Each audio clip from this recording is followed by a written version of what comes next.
This episode of Where Did the Road Go is brought to you in part by our Patreons. In particular, this month is being sponsored by Lindsay Marie Trebet and Nick Martin. I thank you both so very much. And if you want to become a patron, you can do so at www.wheredidtheroadgo.com. And now our show. Transmission start. Welcome to Where Did the Road Go? Join us as we wander off the path and explore lost history, consciousness, the paranormal, unexplained mysteries, alternative thought, and much more. We are present on the web at wheredidtheroadgo.com. Now here is your host, Seriah. I don't know nothing about science. I ain't smart like that. Should I leave that part in? Yeah, you can start the show like that if you want. Welcome to this edition of Where Did the Road Go? Tonight, I am joined by Mr. Adam Sayne of Conspiranormal. What's going on, y'all? And Cherylee Black. Hi there. And we're going to do sort of a fringe news show. We haven't done one of these in a while, and there's been some pretty interesting stuff going on. But first, Adam, you wanted to make some comments about the show on the Green Children. Duncan Lunan came on. That was three shows ago before this, I believe. I think so, yeah. So,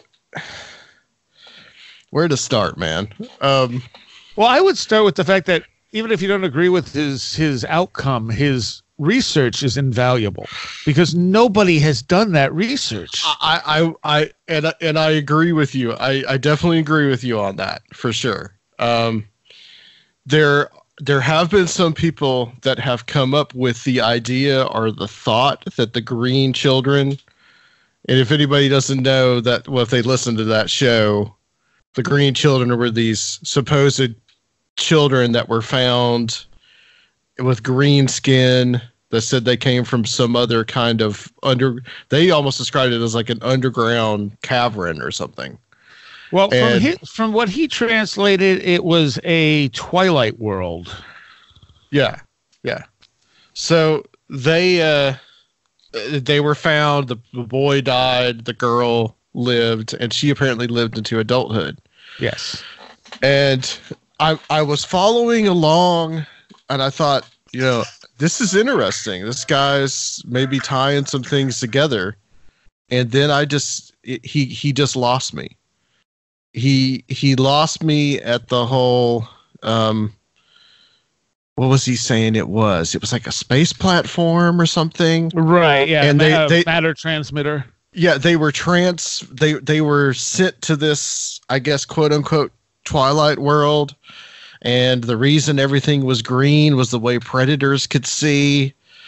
And however, he did say this was just his speculation. I know. I know that. I know. Okay. But what was frustrating about it was that there are several people that have come up with this idea that the Green Children were actually noble children, or some kind of minor nobility, or some children that were supposed to inherit somebody's land, and this person, whoever it was, locked them away and got rid of and dumped them on this town so that they could inherit this land.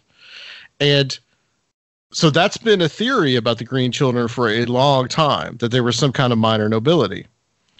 And what was frustrating about the whole thing was he essentially proved that by doing the research and stating that the girl that survived, actually married a minor noble. And actually traced it down to the present day. Right. And I'm sure that's some good research. That's some good, impeccable genealogical research. Not having read the book, I don't know. Just listening to but then he's got to pull in this whole space and alien angle too. And doesn't it seem a little more likely? And he mentions Occam's razor several times, a couple of times when he was talking to you in that interview. Mm-hmm. Wouldn't it be more likely that Henry II or his minister or his helpers would have maybe they were helping to cover up the fact that these kids were minor nobility, or they were trying to help this girl and maybe get her out of the way, marry her off, because a noble is not going to marry a non-noble. So that essentially proved that she was nobility, and they knew it. But if she was adopted, that would potentially change things. Maybe. That's not a very likely thing in that time period where it was by blood. It was virtually by blood only. The Romans did a lot of adoption, that type of thing, but that was still within their patrician class. They would, if they were being adopted, they were adopted from one noble to another noble. It wasn't like they adopted some peasant child, or not especially some child they just found somewhere. So to me, it just seems much more likely that they may have been covering up the fact that this could have been a noble child, and maybe they were protecting the person that was trying to take the land from them, or they came up with some kind of compromise with that person. That seems far more likely to me than they were covering up some vast intergalactic conspiracy and proof that there was some kind of space platform with children from South America on it.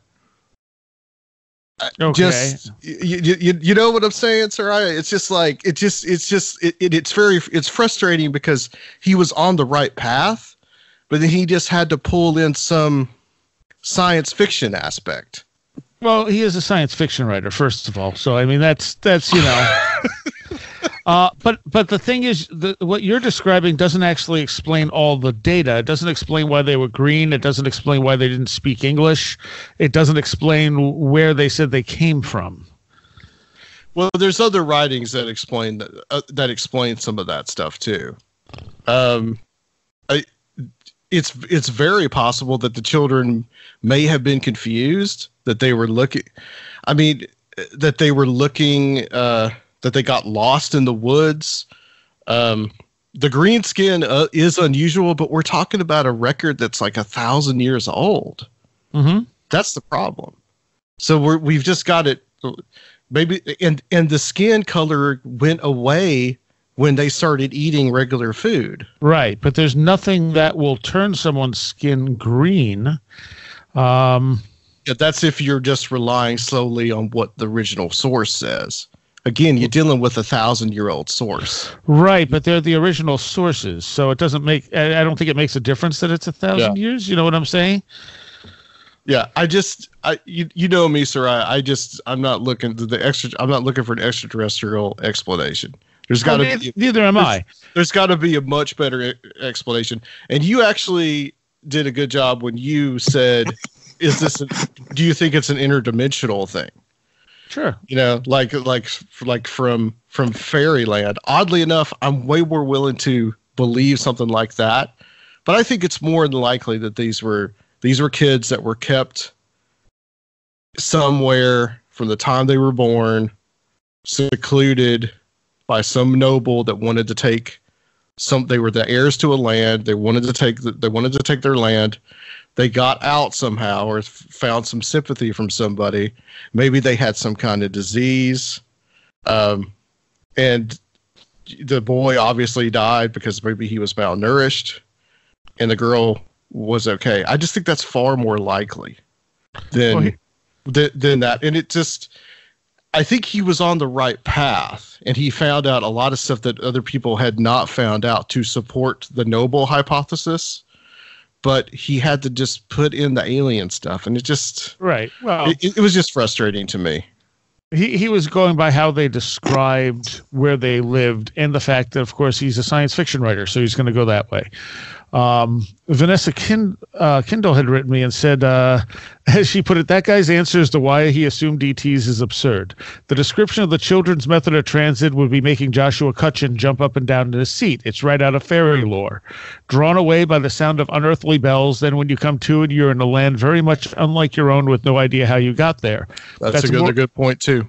That's more of a map for one of those portals we hear so many stories about coming across in caves and in the woods, and then some kind of nuts and bolts flying saucer.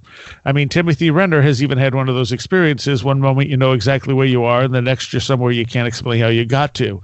Then you either end up back where you were with no idea of so much time has passed crossing what should have been a short distance, or you become another one of Steph's stories, never heard from again. Presumably in Fairyland, these children's became a tale of the later variety. I don't think they were actually green at all. I think because they weren't eating, they were said to have the green disease by their doctor, which is anorexia. Then when they did start eating, it was said to be cured, and the nuance of the euphemism and the name of the disease got lost in translation. Yeah, because you're translating from Latin, and probably the story is being passed down first in Middle English, and then goes to English. He went back to the original Latin.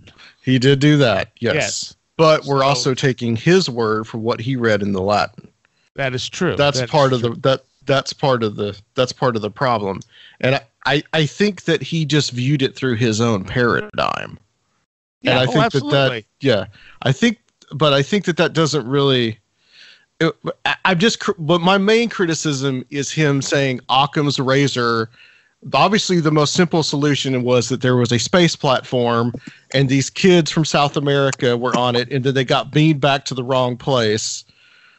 That's not Occam's razor. Occam's razor would say maybe if there was some kind of conspiracy, the king was in on it, so that maybe he came up with some compromise where whoever was trying to steal the land could keep the land, and then B, he could marry this girl off to somebody.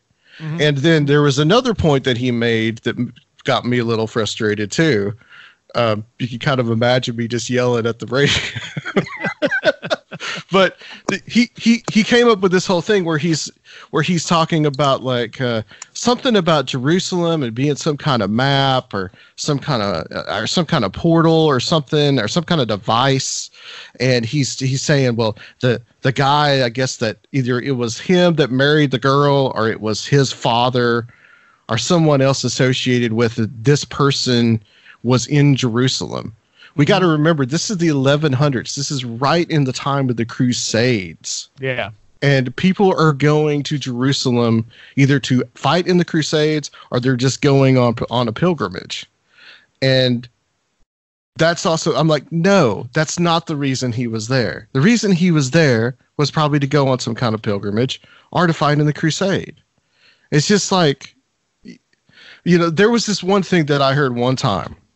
And it's just this stuff that gets me frustrated when people try to kind of sensationalize this kind of stuff. And I felt like that's what he was doing, was he was just sensationalizing this case and not trying to think about it in a simple kind of way, but trying to bring on, and like, I know he's a science fiction writer, but obviously that's affecting his judgment on this, because the one time I heard this guy on another podcast, and he was talking about, and this is something that happened in 1916. Okay, this is a little over 100 years ago, where in New Jersey there was this plant that blew up, and he said that he was writing a book about the real war of the worlds, and he said that the aliens blew up the plant, right? This munitions plant.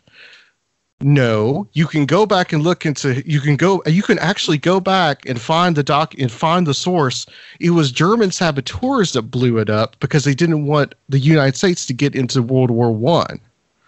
It's just sloppy kind of research like that, and it's especially frustrating when you see a guy who's like, he's so close to really just figuring this whole thing out, but he doesn't want to go with the mundane answer. He wants to go with something fantastical.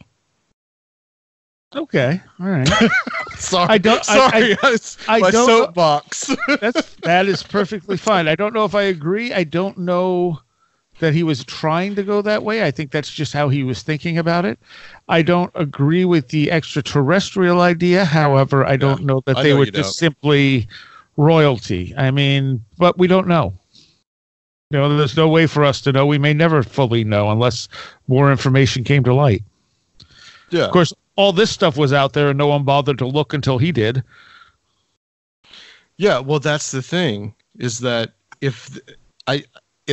he was putting things together in a very good way to lend credence to one of the simpler explanations, but he didn't want to go there. He wanted to bring the aliens in. Or he never even thought about it.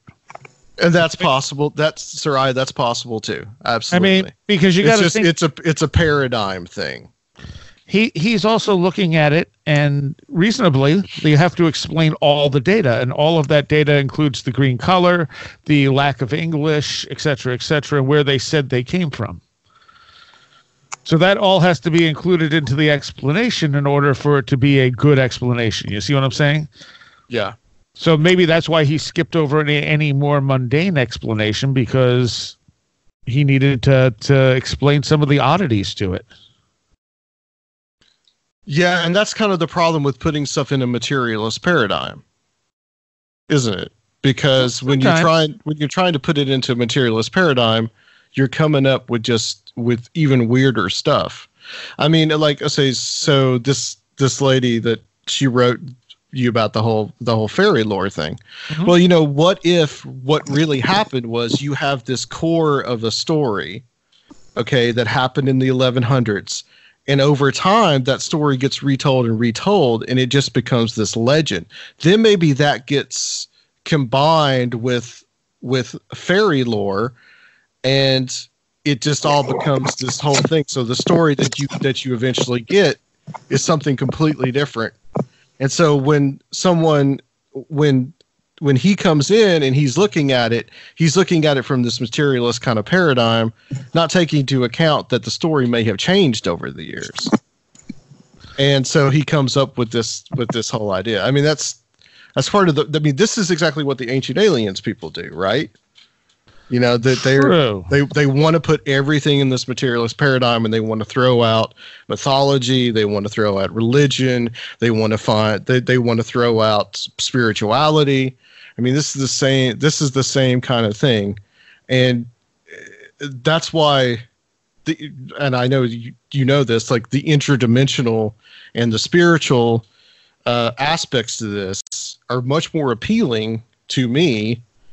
That, I don't, some of this stuff is like genuinely mysterious. Like the Green Children is actually genuinely mysterious. Mm-hmm. And like, it's cool that it's actually not solved. But I think when you go a long way to kind of figuring it, I think that he may, like I said, I think he figured it out, but then he put it in his paradigm. And it's just like, oh, come on, dude. But don't we all? I guess. I mean, we all look at this. That's probably what I'm doing right now. I don't know. But I've read some stuff about this because it's always one of those stories that's kind of been fascinating to me. Mm-hmm. And absolutely. I've read some of the explanations that just tend to kind of make sense, and are not something completely fantastical. Sure. Cherylee, do you have any thoughts on any of this?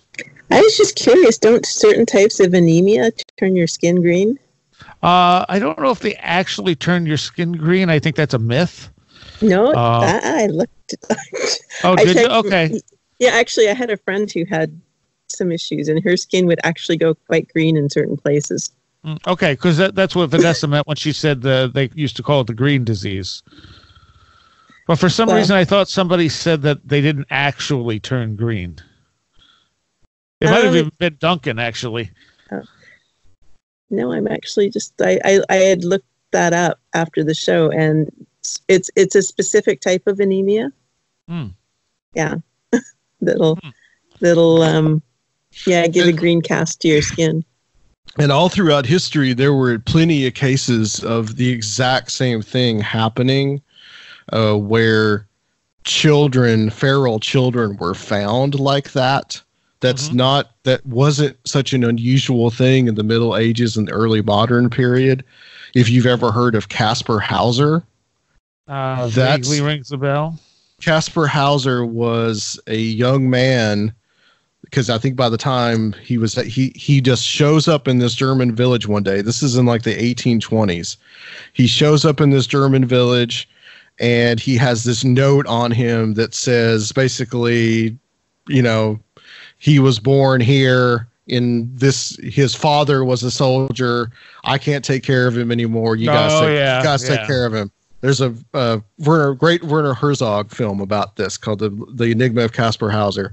He basically, he basically had to learn how to socialize with people because he lived inside this little room and nobody knew where he came from. He could have been a noble. He could have also just been an unwanted child that and feral children have been found for centuries. And it wasn't an unusual thing, especially among nobility, that if a guy wanted to, he could make a kid disappear by either killing them or just hiding them somewhere. Right. And that was not an unusual practice for that to happen. And children, especially children that have been through some kind of trauma like that, they could have just fantasized that world that they lived in. A Twilight world it could have just been they were in some kind of castle or some kind of keep, and they didn't really see sunlight. And maybe they started getting sick. Maybe somebody took sympathy on them and let them out and said, okay, dropped them off in the nearest village, and I'm going to get out of here. And so that, whoever it was, guides don't find me. I mean, was not an uncommon thing. It's pretty cruel, but it wasn't uncommon. And kids, even into the 20th century, kids were being found in India being raised by animals. That's what the Jungle Book is based off of. Yeah. So this is not it. The feral children phenomenon is not an unusual thing. Well, and you just gave it some more context. I mean, because if they lived in a world of twilight, hence a castle, so there you have that. And if anemia really does turn people green, then you have the green coloring to their skin. If they were kept from people, they may not have known any real language. Yeah, and kids can also, and if they were twins, twins have been known to come up with their own language. I mean, this is all just speculation because we don't know. This was the 1100s, 900 years ago. We don't know. But it's like, it just seems so much more likely that that's what it could have been. Sure. No, you make a very good case there. What, Cherylee, anything else? Well, I was going to say, they don't have to be twins to develop their own language. People will just do that in isolation. If you take two children and keep them away from everybody, they'll find some way of communicating. Yep. And so, if they came up with some kind of their own weird language, of course it's something that the villagers are like, we don't know what they're saying. Must be Flemish. Right. I mean, I don't know. I mean, they wouldn't have that much of an idea. And I know that he said that this was kind of on a pilgrimage route. But you're still dealing with the Middle Ages. I mean, you're still dealing with a very superstitious time. You're pretty much, your village is your world. Yeah. In that time period, I mean, the nobility gets to go places, but people like us, we were just peasants. We didn't get to do anything. All right. Well, let's look at one of these rather interesting rant over. And we didn't even get into the possibility of skin dye. Do we need it? Well, I don't know. I'm just saying that, we don't really know what the cause of the green skin was, but I mean, it could also have just been like a cosmetic type of thing that was applied that wore off. Well, that's what he thought it was. Yeah. All right. So let's start with quantum experiments suggest there's no such thing as objective reality. And this is, I think this holds a lot to explaining, how people can see things completely differently. This was, of course, done on a quantum level. Did you read this one, Cherylee? I'm reading it now. Okay, so basically, it kind of looks into it's a little bit more sophisticated than just the basic Schrodinger's cat, but the idea that is where the cat is dead and alive at the same time because you haven't observed it. But it's the Wigner's friend test, which is the idea that from two different perspectives, something different can be happening. Right. Well, that's kind of like Rashomon, if you've ever seen that movie. No. The Akira Kurosawa film Rashomon, where you have there's a rape and a murder that takes place. It's in the time of the samurai, and there's an inquest to find out what happened. But each character tells a different story, a slightly different story from the other character. Yeah. But that's perspective, whereas this is actually evidence that reality can be empirically different from two different perspectives. It says, I am not even going to, I'm going to massacre this guy's name. Massimiliano Proetti at Heriot-Watt University in Edinburgh and a few colleagues say they have performed this experiment for the first time. They have created different realities and compared them. The conclusion is that Wigner was correct. These realities can be made irreconcilable. Oh, my God. So that it's impossible to agree on objective facts about an experiment. Wigner's original thought experiment is straightforward in principle. It begins with a single polarized photon that, when measured, can either have a horizontal polarization or a vertical polarization. But before the measurement, according to the laws of quantum physics, the photon exists in both polarization states at the same time, a so-called superposition, which is where the Schrodinger's cat thing comes from. Yeah. Wigner imagined a friend in a different lab measuring the state of this photon and storing the result while Wigner observed from afar. Wigner has no information about his friend's measurement and is so forced to assume that the photon and the measurement of it are in a superposition of all possible outcomes of the experiment. Don't die on us, Seriah. Yeah. I have had a head cold for like 2 months. It's wonderful. Wigner can even perform an experiment to determine whether this superposition exists or not. This is a kind of interference experiment showing that the photon and measurement are indeed in superposition. You want to continue with this? I think you understand this a little better than I do, Cherylee. Okay. Well, it says from Wigner's point of view, this is a fact. The superposition exists, and this fact suggests that a measurement cannot have taken place. So basically, both possible outcomes exist. Their superposition exists, and because it exists, that means you can't have taken a measurement. Because as soon as you take a measurement, you only have one outcome. That's the whole idea. But this experiment has kind of shown that, well, no, that actually isn't the case. You can actually have two different outcomes. Which should be impossible if reality is the same for everybody. That's right. So, it calls into question the objective status of facts established by two separate observers because they can be different. Yeah, and both correct. Yes. And that's on the quantum level. And, a lot of times people say, well, stuff like that happens on the quantum level, but it doesn't happen in the macro level. But the quantum level makes up the macro level. Yeah, and I think what they've been finding is that, and you're right, that's been the idea in a lot of things, that, well, what goes on the quantum level, it's very bizarre and it has nothing to do with, with day-to-day life kind of thing. And now that we're finding that it actually, quantum effects sort of carry on to a lot of different things that do affect us, like possibly our sense of smell and photosynthesis. I don't know. I can't talk tonight. Well, neither can I. Your sense of smell is affected from the quantum level?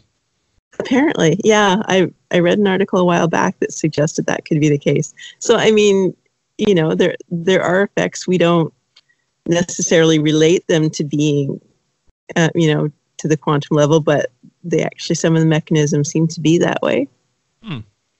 So what stays in the quantum level doesn't always stay in the quantum level? Right. You mean what happens in the quantum level to stay in the quantum level? Yeah. Something like that. I think this is like, the first tiny little baby step into us actually understanding a little more about how non-objective reality really is. Yeah. And it always makes me think of that story you had where you walked through the hotel and your friend didn't see you and you didn't see him, like you're in two different realities. Yeah, and it wasn't just a friend. It was like, a parapsychologist that was, right. Fairly well thought of academic. And yeah, his story was that he saw me disappear, and then he waited for me. And I know that I went through the lobby, and he knows that he was sitting in that chair in the lobby that I had to have passed by. And so he said he literally saw you disappear, or he just... Yes. Yeah. Like, do you materialize? I have no idea how he would explain it. It's just we were in a hotel in Sudbury. We were there because I had gone to Michael Persinger's lab at Laurentian University with Dr. Bill Roll, and it was lunchtime, and we weren't going to the lab until the afternoon of that day, and so I was going to go for a walk just to clear my head, and Bill was going to go across the street for lunch, and so Bill and I were in the parking lot, and I was walking faster than he was. Which, no surprise, he was kind of like, I don't know if you ever watched Carol Burnett, but like the Tim Conway little old man that walked really slowly. That was what Bill was like. And so I was in front of him, and I turned around to wave goodbye, and he wasn't there anymore. And I just thought, he must have gone back. He must have forgotten something and gone back into the hotel, and I didn't think anything of it. And I turned back around and continued on my way. Well, according to Bill, he said I was in front of him, and then I was gone. Huh. And he says that he doesn't know how it happened. And the way the hotel was, it was on like a highway, and it was kind of above everything. So from the parking lot, you could pretty much see miles. And he said he looked up and down the road, and there was no sign of me, and he couldn't have missed me. I mean, there was no place for me to have hidden. And you didn't hide. Well, and I know I didn't hide because I wasn't really thinking of hiding. And I certainly didn't move that fast, there wasn't any place really close by for me to go into. Well, so, yeah. So here you have a scientific explanation for it. Everything's now solved. I know. All right, let's move on to one that I feel a little disappointed in. Scientists reverse time with quantum computer and breakthrough study. Now, this sounds like they're... Were you hoping to go back to a Scorpions concert in 1982, Seriah? Was that what it was? No, that certainly would not be what I would pick. But maybe we could jump back to when the Green Children showed up and get some more details. Or maybe just Burzum, right? No, I don't really care about Burzum. You got my taste totally off, man. Yeah. Now, if I had a time machine, I would think one of the first things I want to check out would be Kennedy's assassination. Oh, yeah, that would be a good one to check out. Yeah. Just to try to figure out exactly what happened, right? Mm-hmm. Because that would give, if you could prove stuff there one way or the other, that could change everything. Well, wasn't this just like, it was like a nanosecond or something? It was some infinitesimal bit of time that they said they actually turned back or something like that. But it looks there's not enough information in this article to understand exactly what they were doing. Yeah, I noticed that. Yeah. But it's not like it sounds really amazing. Like, oh my God, they made time move backwards. But it was just kind of in the computer simulation from the sounds of it. Uh-huh. Yeah, because basically they use the analogy that it would be like taking, like playing pool. And when you've got the balls sort of set up in the rack, that's your starting point. And then when you hit them with the cue ball and they spread out, that's kind of the natural way that things become, go from being ordered to disordered.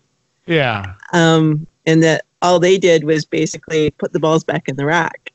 Right. They're not actually affecting time. What they're changing is the direction of the thermodynamic, arrow of time. Yes. So instead of becoming more disordered, things became more ordered. But right. You're right. I don't understand how they're equating that to time either. So they're equating it to time because of that thermodynamic arrow only goes one way, and they were able to get it to go the other way, but that they didn't move backwards in time per se. They sort of reversed time while it was still moving forwards. Would I think be more the accurate assessment of that. Yeah.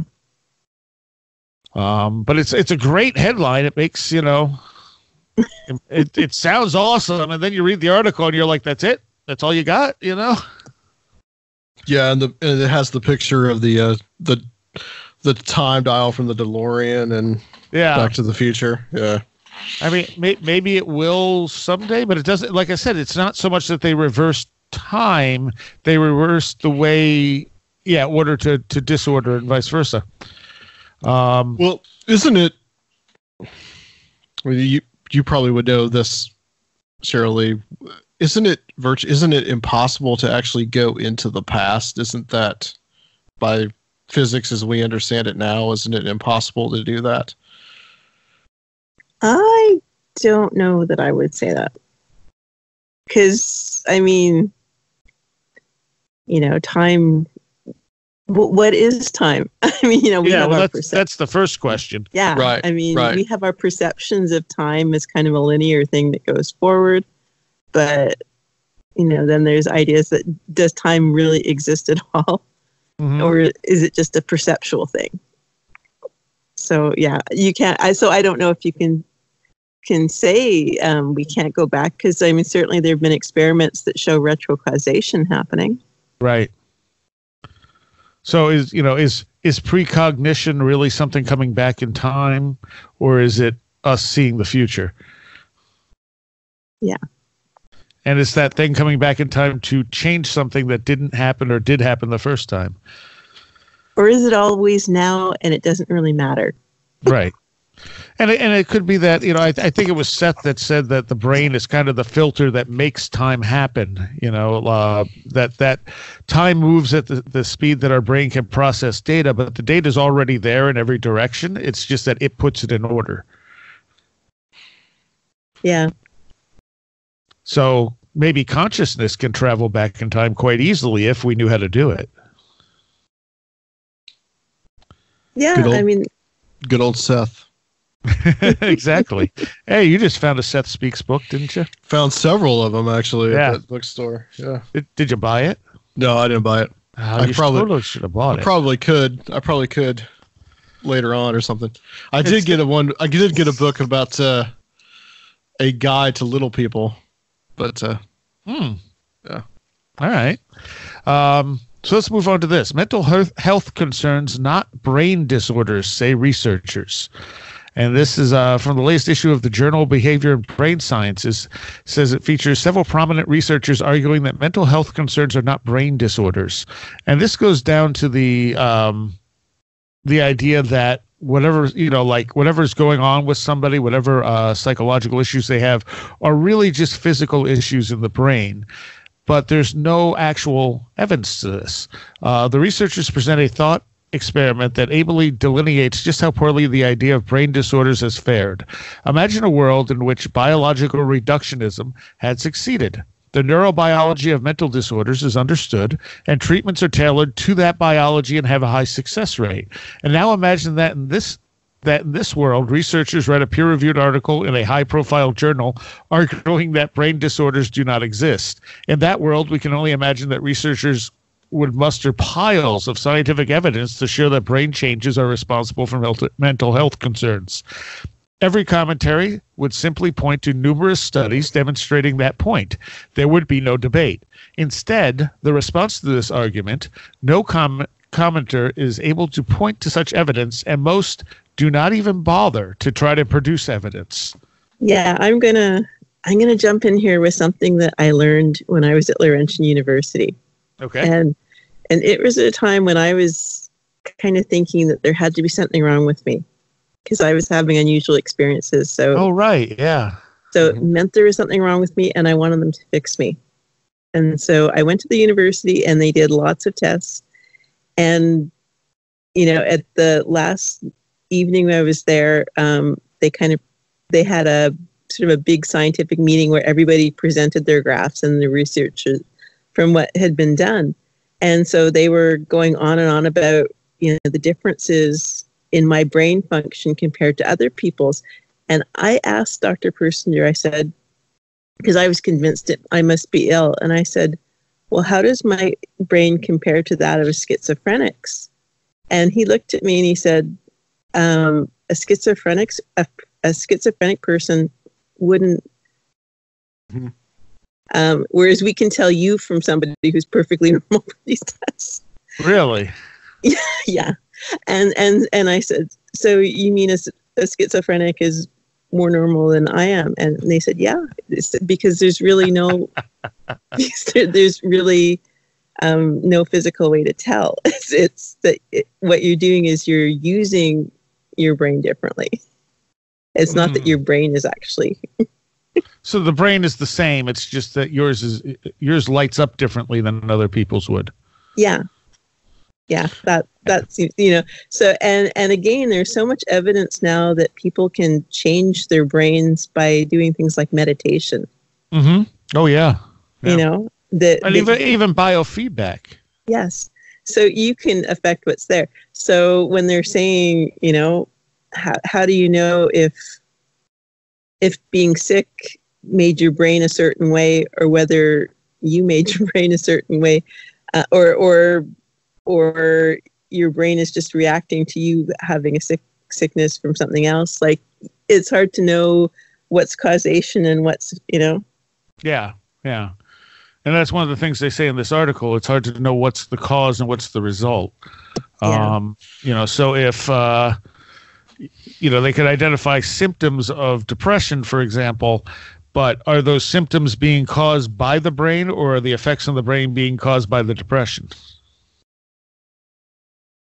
Yeah, it's a chicken and an egg thing. I'm reminded when you sent me that article of a study that I had heard of about, and it's interesting that you mentioned schizophrenics because that's where I was going to go with that too. Is that some of the there's this idea of therapy where they've actually taken schizophrenic people to more traditional societies, and those people have actually flourished in that society because they are essentially the same as like a shaman or a witch doctor. Yeah, that type of person. So that to me would almost say that, is there really a difference between the quote unquote normal brain and the quote unquote schizophrenic brain? Or is it just being used in a vastly different way that we don't really understand? And so, yeah, I mean, what they're saying in this article, as I understand it, that they're saying that looking at it as that you have a diseased brain is an old way of looking at it. And it hasn't actually solved anything. Yeah. Now you can have, physical damage. I mean, somebody can damage you can have brain damage. You can become insane, or you can, lose your memory and that type of thing, because that's an actual physical damage. But someone that doesn't have a physical damage, but they're mentally, quote unquote, mentally ill, their brain isn't necessarily different from someone that, quote unquote, not mentally ill. Right. Yeah, I mean, we know different areas of the brain affect or are affected by certain things.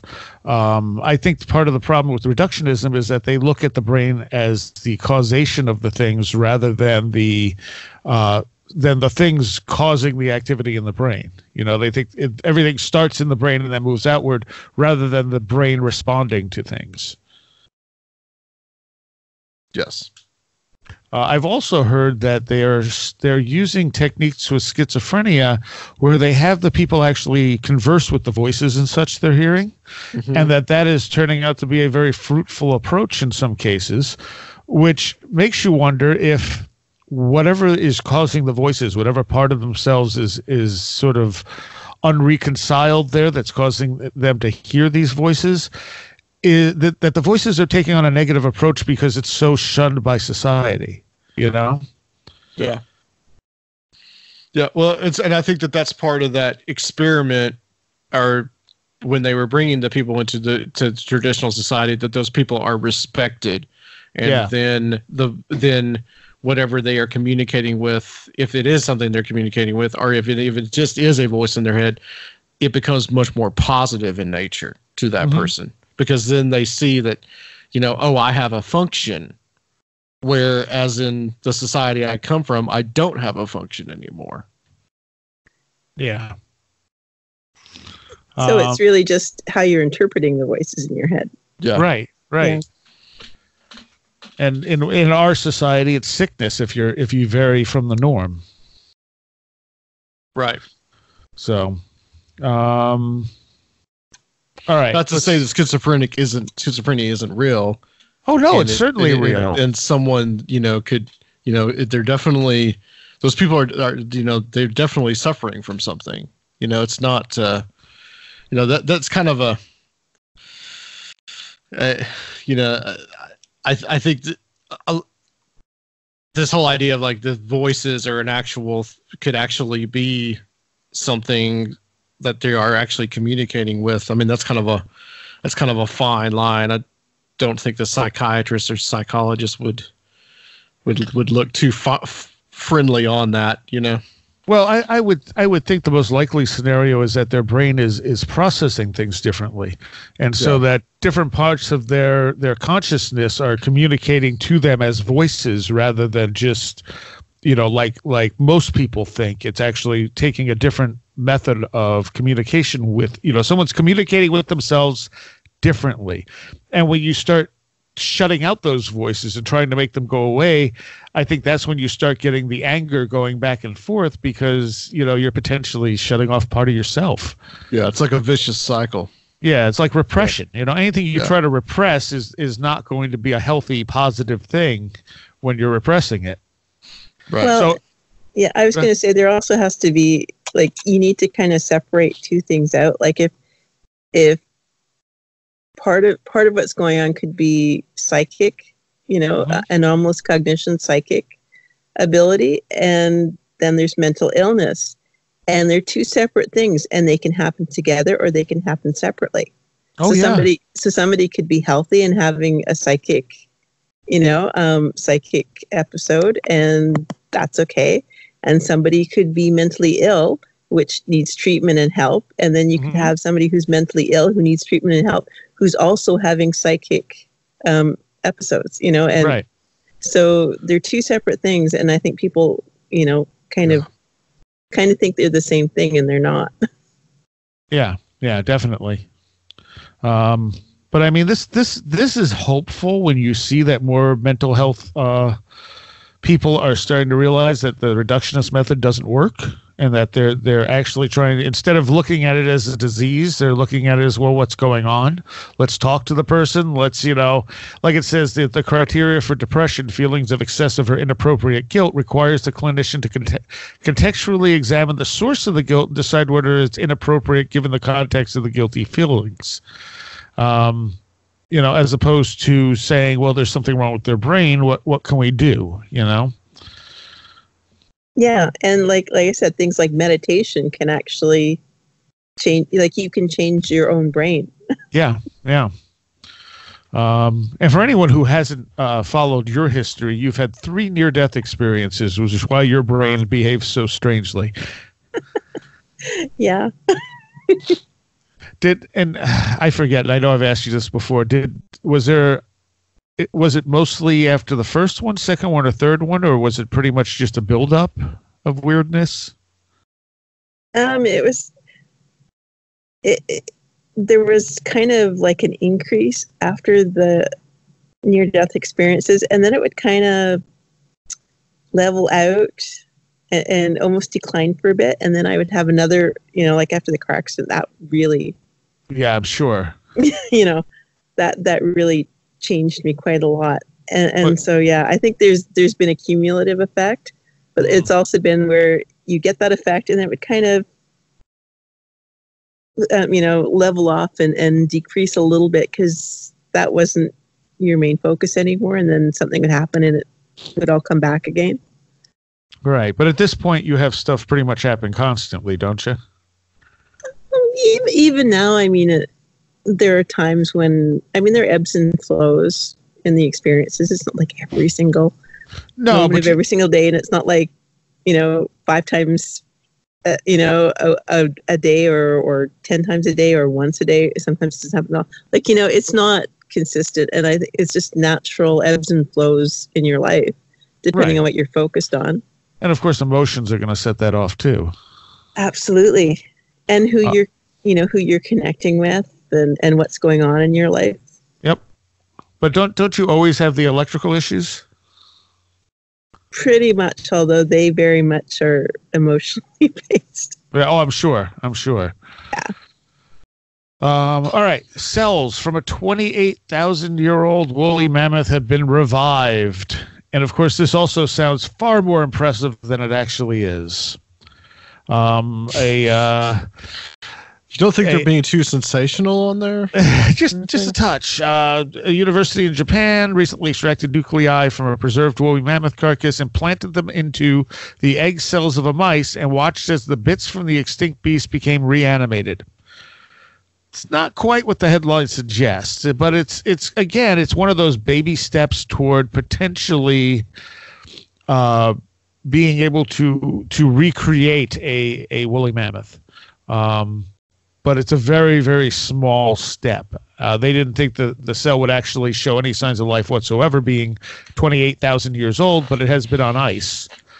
And it says cell division and ultimately the resurrection of woolly mammoths is nevertheless the topic now on the mind of researchers' minds. Once we obtain cell nuclei that are kept in better condition, we can expect to advance the research to the stage of cell division, in which case they may eventually be able to clone Yucca, the mammoth that they're working on. I think that it could be pretty likely in the near future that they're going to do that with that much material that they have, woolly mammoths. Yeah, as frozen as well preserved as they are. And of course you have to ask yourselves, how did they get that way? Because woolly mammoths, like elephants, lived in very warm climates. Despite the hair on them, they were not, as people suspected, something that ran around in icy regions. They were thrown into a sudden deep freeze. And quick enough to freeze the contents of their undigested stomachs. Yep. So, yeah. That's various other shows that we've done. You have to ask Randall Carlson about that. I think he's got an answer to that.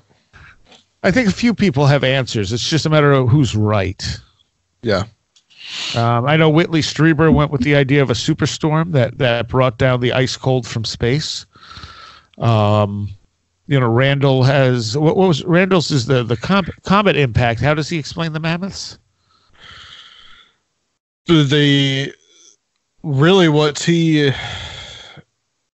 What he explains, he talks about the megafauna in North America being destroyed by flooding. Right. Is what he talks about. Oh, so he doesn't I don't know if he really. Mammoths. Yeah, but it's all around the same time. It's the whole Younger Dryas period. So it could have been after that happened, the Earth probably cooled significantly, And yeah, it did, because the Younger Dryas, you actually went from a rather warm climate to a rather cold climate in a pretty quick amount of time. The temperatures were warming worldwide, and then they went back into a deep freeze. But it also, I mean, a pole shift could potentially explain this. If you suddenly shifted, what was temperate during the last ice age in Siberia, where mammoths were, and then moved it into the Arctic Circle very suddenly. Yeah, there was also that whole crustal displacement theory, which that's what I'm talking about. Yeah. Well, crustal displacement or an axis shift, something of that effect. Yeah, I think the comet is pretty likely. I think Hancock really leans towards that now. He does. Yeah. I lean toward Venus being the comet. The little Velikovsky there. Yes.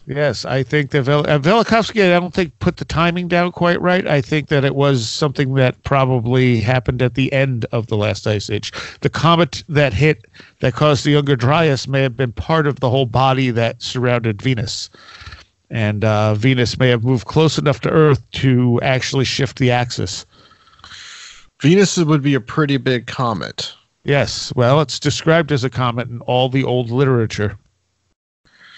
I think Velikovsky said that what he was trying to prove was that Venus moving into the solar system was the cause of the plagues in Exodus. I think that's what he was trying to prove. Well, that was part of his theory. Yeah. I mean, he has a bunch of books out, but the Electric Universe people definitely ran with this and were able to prove in laboratory some of the scarring you see on the moon, the Earth, and Mars was probably from thunderbolts, electrical discharges between the planets.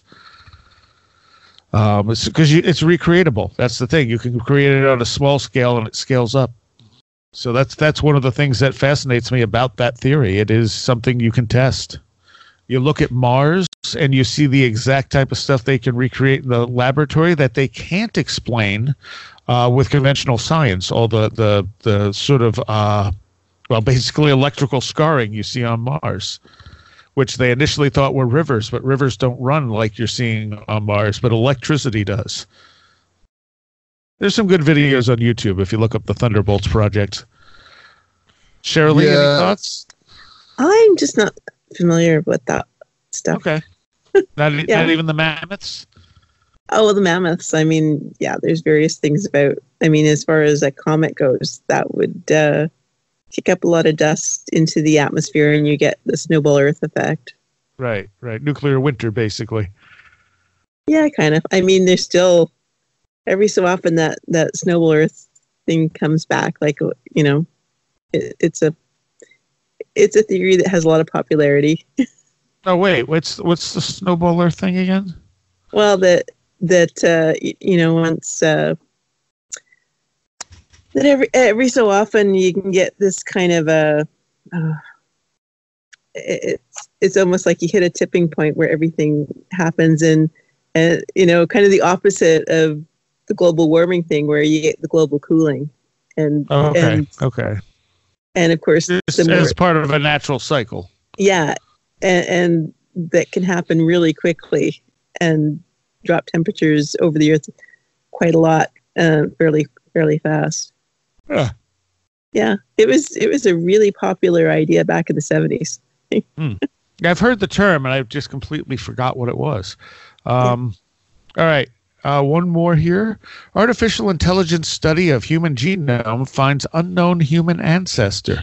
The genetic footprint of a ghost population may match that of a Neanderthal and Denisovan hybrid fossil found in Siberia. So they're basically using computers to study DNA and stuff, and they're finding that there's DNA in there that we have no idea where it came from. Well, short version anyway. Well, yeah, their model is suggesting that we've got some missing ancestors. Basically, yeah. And I think the more that we do this, the more that we're going to find we have a lot more missing ancestors than we realize. Yeah, I mean, there's nothing in this article that surprises me at all. No, me neither. Yeah. And that's why I say, I mean, when you look at you have giants in the fossil record that are supposedly not, there.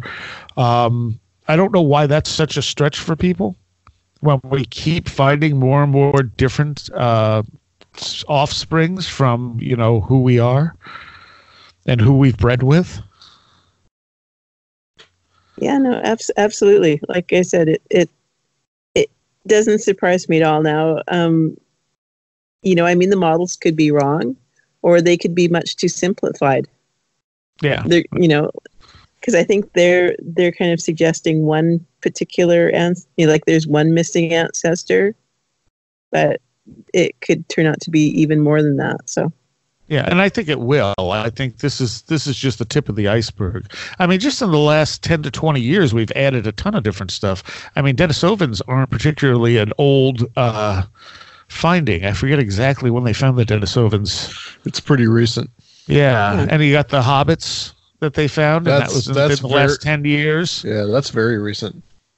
Of course, they were kind of a dead end. Right. But since they were only on that one island.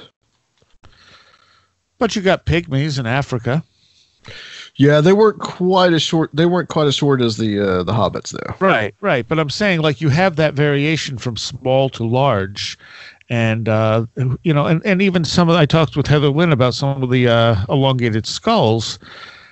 And supposedly there are elongated skulls out there that only have two plates, which would make them different from us. It doesn't make them alien necessarily, and I don't think that they are alien, but there could have been yet another strain of human who looked completely different than us. It had a longer skull, and maybe the skull binding happened because, they were emulating these people who had died out who knows how long ago.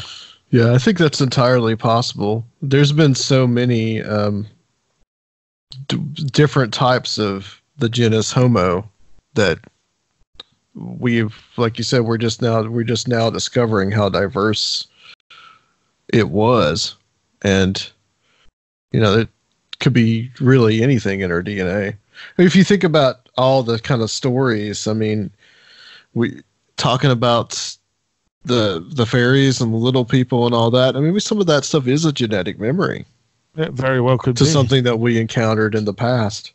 And the Denisovan, I think they said the first one they found was 1984. And there hasn't been too many of them. And there's only been like 5 found since then. Right. And this is just a tiny little fragment. I mean, so... Right. The other thing is when we look at the fossil record and stuff, I mean, that's a very small fraction of everything that's been here. I mean, we're just getting the stuff that managed to make it to now. Exactly. Yes. So, any other thoughts? Okay. Oh, I was just going to say, when you said fairies, I thought you were going to say that there's fairies in our ancestors too. Well, as in legitimate little people, perhaps. Yeah. Or different groups of people, like, because I mean, if you read the old stories, they were basically like these different races that coexisted with mankind, and that there was interbreeding, right? In the original stories. So yeah,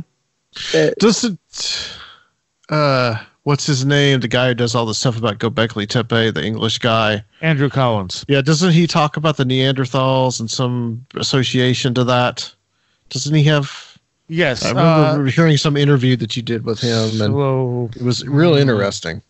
I cannot remember the name of the other race that him and... Oh, man, I am completely blanking now. Hang on. Talk amongst yourselves.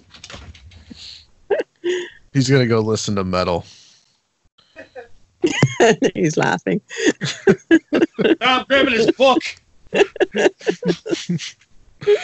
Andrew suggested, let's see if I can find the race's name. There was another race of people that have some very mild connection. I know they started with an S. Oh, Salutrian. Yes. Is that what he's talking about? Yeah. Yes, Salutrian. Thank you. So all I had to do is say S. And his suggestion is that they came across, I believe, over the Bering Strait and ended up in the Middle East and were part of the reason that Göbekli Tepe was created. Yeah, the Solutrean hypothesis is this whole idea that there was in real ancient times, thousands and thousands of years ago, there was a population that came to what's now North America from Europe. Right. That's that whole thing. So he's putting the Solutreans in there. That's interesting. But I think he's also connecting it. Him and Greg Little have the idea that Atlantis was in the Caribbean, and that these people, I think, and I may be wrong because I haven't read his stuff in a little bit and haven't talked to him in a little bit, but I think the idea is that they may have come from what was eventually known as lost continent of Atlantis, but was really just in the Caribbean. Well, there is that Bimini Road. That's interesting. There's a few interesting things in that area. I tend to think that Atlantis was probably just a name for a long lost civilization in general, not necessarily a specific place. I go with Graham Hancock on that one. It's a catch-all name for several lost civilizations. Yeah, same with Mu, Lemuria, so on and so forth. I think these are like kind of dumbed down names for something far more complex in the distant past. I think that Plato, I'm really was kind of firmly convinced that Plato was actually referring to the Minoans in Crete. See, I don't know, because it doesn't fit all the data. But there's also whatever happened in the Black Sea, the massive flooding in the Black Sea. There's also could have been something around the time of the Younger Dryas. There could have been an ancient civilization. So I think there's just a memory, and it all just kind of got amalgamated into Atlantis. Yeah, well, you're looking at 10,000 years, and that's exactly that's the thing. Plato says 10,000 years, and that's right when the Ice Age suddenly ended and everything melted very, very suddenly. So the thing I wonder about is what was in the Library of Alexandria that could have answered that question. Yeah.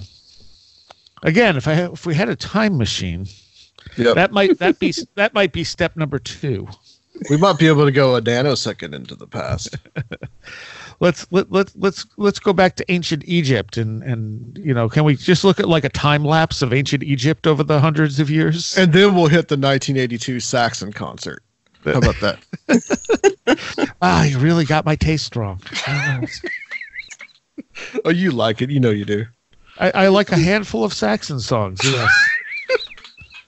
But that's about it, and I don't know if I'd go to a Saxon concert. They actually came to Nashville back in February. I definitely wouldn't go now.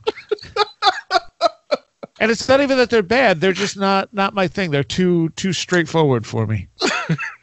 Yeah, I got you. So I have a few questions here for Cherylee from listeners. Uh-oh. I knew that was going to be the response.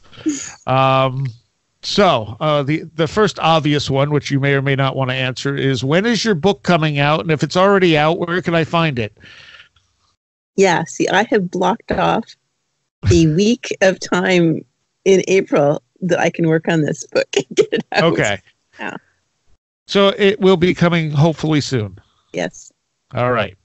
And then someone else asked if you're blue-eyed with red hair. Just wondering, I heard there's something significant about people with that combination.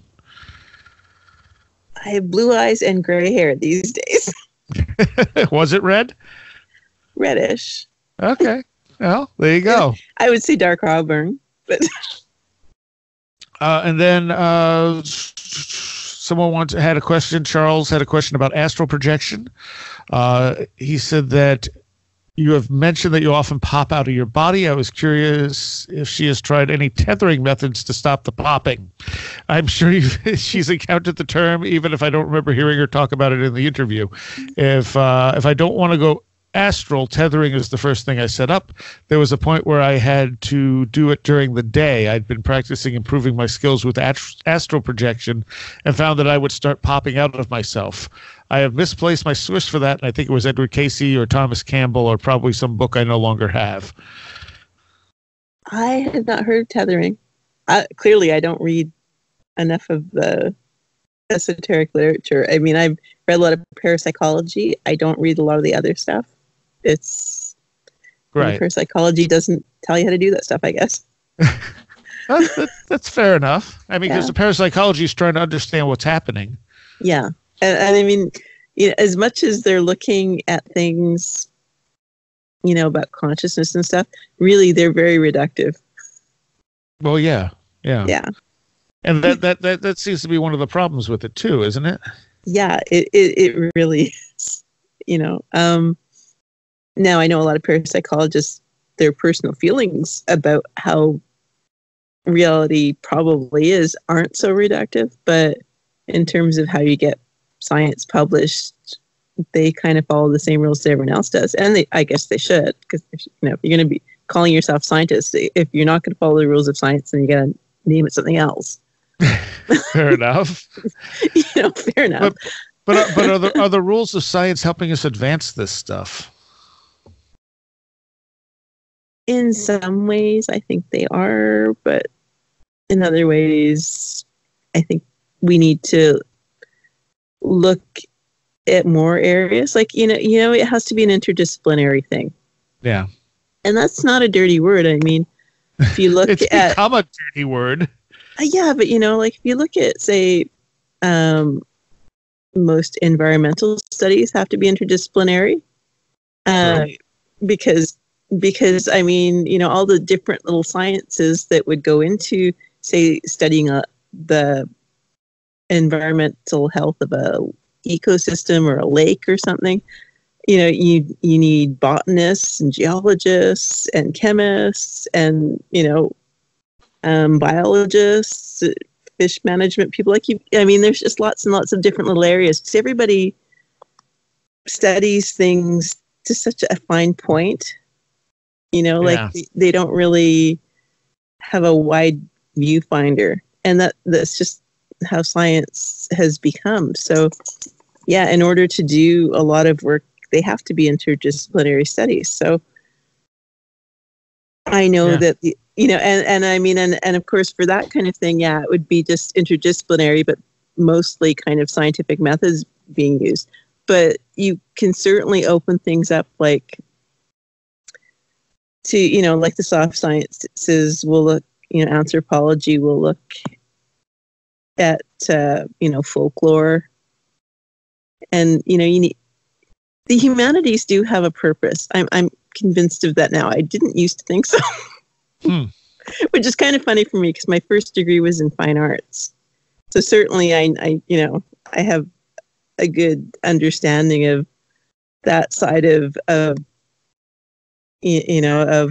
what's available in literature in terms of arts. But when I started taking science, I kind of got this idea that the only way to study anything is through science, and that's not necessarily true. And I think the humanities need to be part of the equation as well, because because they inform us. Like, if you're studying consciousness, you basically want to know about about who we are. Right. And I don't think science tells us everything about who we are. We can reduce it to chemistry and and just physically what we are, but that's not all what we are, because we're creative, and we have language, and we can dance and play music and do a lot of things that kind of go beyond the physical. So in order to know who we are, we have to be able to look into the humanities. So I think to understand anomalous experiences, you still have to kind of give some time to the humanities as well. All right. Trying to think, I had a couple of. I agree with that, by the way. I second that.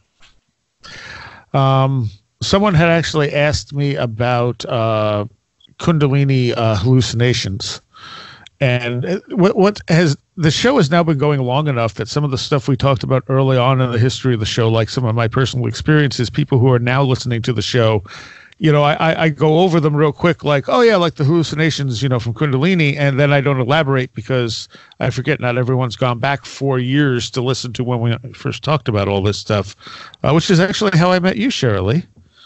Yeah, that's right, because you did a show on Kundalini. Yes, which you also have experience with, as do many people who have had near-death experiences. Yeah. But Kundalini hallucinations can be of all sorts. They can be physical, like you feel things like some people describe like insects, the feeling of like insects crawling on them and stuff. For me, it was I would visually see smoke coming out of the end of the trombone I was playing, and I knew there was no smoke there. Like it wasn't, oh my God, my trombone's on fire. I knew there was nothing there, but yet there it was every time I played it. And I was like probably 12 at the time.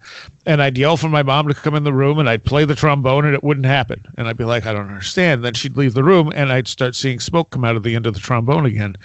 Or I'd be trying to go to sleep and I'd hear what sounded like a big bag of tin cans rattling around. And she would keep my mom would keep the recycling on the porch right next to my bedroom. Or just outside my bedroom on the porch.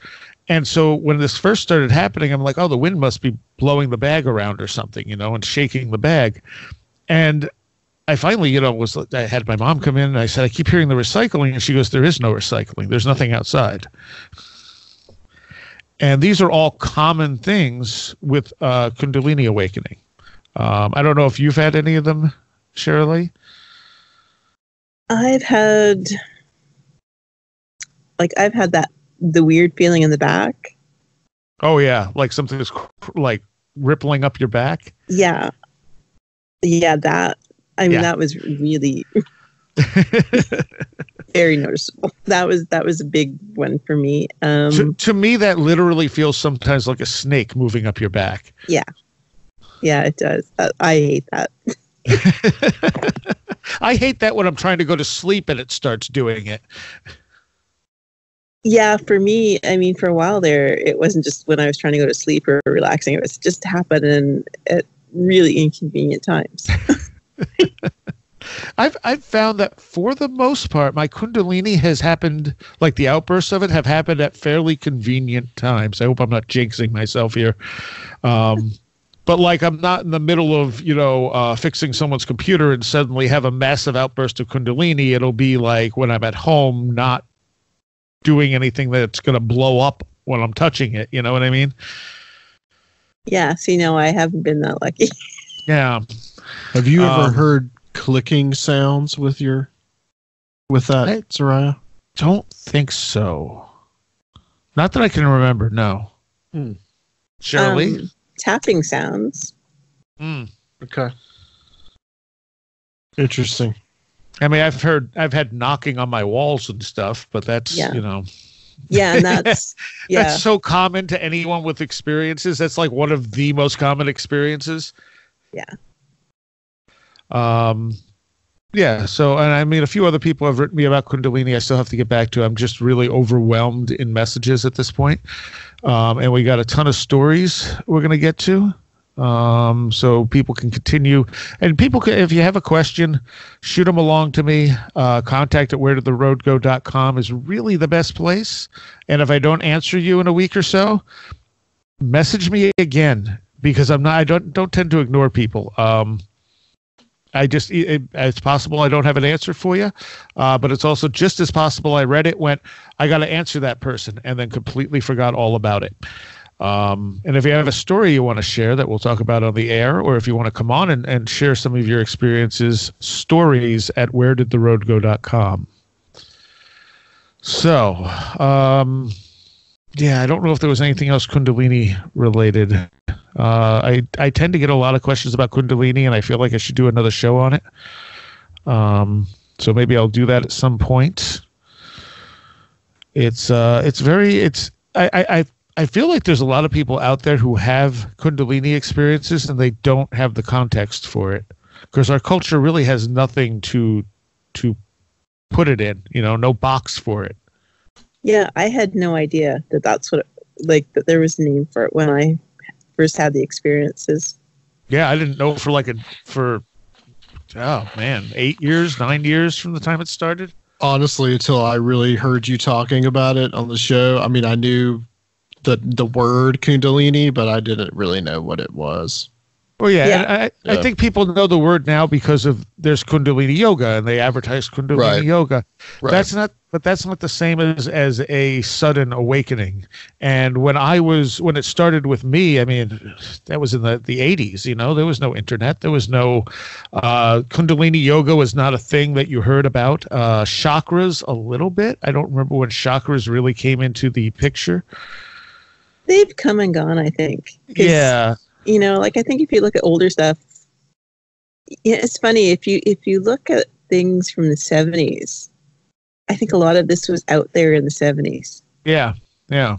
And then it all really disappeared. And I mean, part of that was that there was, the organized skeptics movement that, really tried to kind of suppress, that idea as being unscientific and silly, and we don't need to look at that stuff anymore. Right. Yeah. And I think culture too did it, kind of went in that more materialist view of things, so in the late 60s and early 70s, you had people like John Keel and Jacques Vallée, putting out these really interesting ideas about interdimensionality and stuff like that. But by the end of the 80s, everything's turned very hard, very, very nuts and bolts. And I think that's partly the culture. And now it's starting to go back that way. And people are like, oh, I have this idea. And it's like, yeah, people had this idea already. And then it got kind of dismissed. Maybe we have a better way maybe we have a better context to accept this stuff in today's culture than we did in the late 70s and 80s and stuff, too. I think people are way more open to it. I think maybe the ghost hunting shows, as silly as this sounds, may have actually laid the groundwork for some of that. Absolutely. I think that's totally the case. Yep. People are much more accepting of that worldview now, I think, than they used to be. And one of the reasons I like doing the listener stories shows is because people have these experiences, and they lots of people have these experiences, and someone may be lying about it. I'm sure that happens here and there. I'm not going, it's hard to judge unless major red flags pop up. But so many people have legitimate experiences, and they're not alone. And I think for a long time, people just didn't talk about this stuff. And I think the ghost hunting shows and stuff like that have made more people a little more comfortable talking about it. Yeah, I would agree with that. So, it was Zach Baggins, man. He changed the world. Well, I think it was the original Ghost Hunters is the one that kind of set the stage for the whole thing. Yes, yes, absolutely. For sure. But it's really kind of weird how it's like we, as a society, kind of forgot that for a while there it was okay. When you think back to the 70s and when the movie Close Encounters came out, everybody was talking about UFOs. And I mean, and I lived in the city where UFOs were on the local news when I was a little kid. That's right. Yeah. Yeah. I grew up in Winnipeg. I had relatives that lived, in the areas where the UFOs are being seen in the fields. I remember the traffic jams. I remember seeing it on the CKY news. And then suddenly it was like, no more of this stuff. And actually going back, I went through some of the archives of old TV stations in Winnipeg, and they had shows where they had like J. Allen Hynek and Betty and Barney Hill on, and they had, psychics, and they treated these things pretty decently. Yeah. It wasn't, they weren't treating people like nuts. And they had some shows that really seem very ahead of their time when you look at them now. That's also, I think, could be just a difference between Canadian television and American television. Maybe there wasn't as much fluff in Canadian television at the time than there would have been here. Well, no, because you go back on American TV and you look at, there was a show called One Step Beyond, I think. Oh, yeah, that was like a Twilight Zone type of thing. Yeah, but they had an episode called The Sacred Mushroom, in which a scientist, I think, I don't know if I can pronounce his name, Puharich. Andrea Puharich, yep. Yes, where he takes mushrooms to see if they facilitate ESP. Wow. And this was done like live on American television. Yeah, Puharich was one of the big promoters of Uri Geller, and also he was pretty much responsible for the seance where they talked to the Nine.